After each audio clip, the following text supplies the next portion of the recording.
আলাইকুম everyone, welcome back to my channel Aziz kitchen. আশা করি আপনারা সবাই ভালো আছেন। আমি আজকে আপনাদের সঙ্গে শেয়ার করছি বাঁধাকপি চিকেন।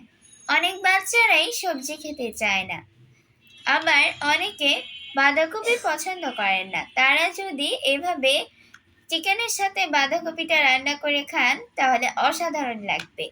আশা করি এই রেসিপি আপনাদের অনেক ভালো লাগবে। চলুন চলে যাই মূল রেসিপিতে। বাঁধাকপি চিকেন বানানোর জন্য প্যানে তেল গরম করে নিয়েছি। এখন দিয়ে দিচ্ছি এলাচ, দারুচিনি, তেজপাতা, লবঙ্গ ও গোলমরিচ।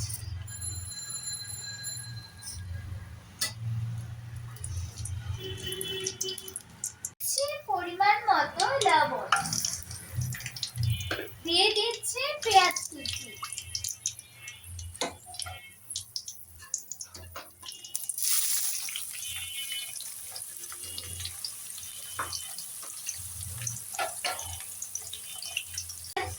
হালকা ভেজে নিয়েছি। এবারে দিয়ে দিচ্ছি 1 টেবিল চামচ আদা বাটা, 1 টেবিল চামচ রসুন বাটা,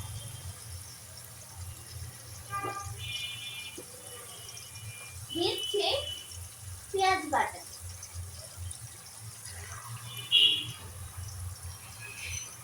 এখানে একটা টমেটোকে আমি আগে থেকে ব্লেন্ড করে রেখেছিলাম, এখন সেটা দিয়ে দিচ্ছি।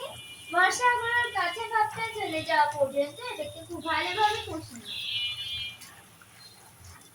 মশলা কষানো হয়ে গিয়েছে, এবারে দিয়ে দিচ্ছি মরিচ বাটা। ঝালটা আপনারা আপনাদের পরিমাণ মতো দিতে পারবেন।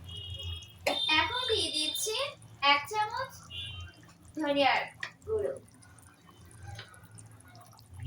দিচ্ছি 1/2 চামচ জিরার গুঁড়ো, 1/2 চামচ হলুদের গুঁড়ো,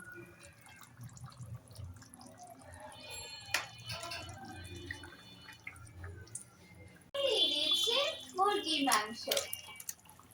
মাংসটাকে খুব ভালো করে কষিয়ে নিব।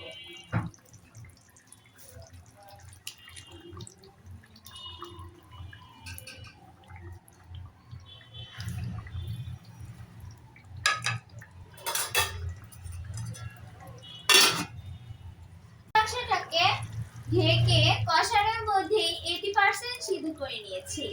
এবারে দিয়ে দিচ্ছি বাঁধাকপি।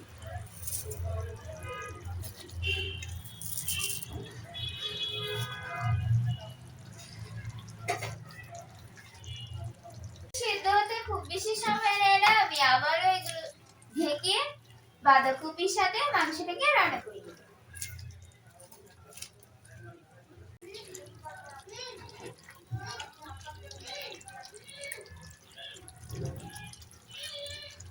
আর বাঁধাকপি দুটোই রান্না হয়ে গিয়েছে, ঝোলটাও টেনে গিয়েছে। এখন আমি চুলাটাকে বন্ধ করে দেব। গিয়েছে বাঁধাকপি চিকেন। আশা করি এই রেসিপিটি আপনাদের অনেক ভালো লেগেছে। যাদের ভালো লেগেছে তারা অবশ্যই লাইক, কমেন্ট ও শেয়ার করতে ভুলবেন না। সেই সাথে আমার চ্যানেলটি সাবস্ক্রাইব করার অনুরোধ জানিয়ে আজকে এখানেই বিদায় নিচ্ছি। আবার দেখা হবে। আল্লাহ হাফেজ।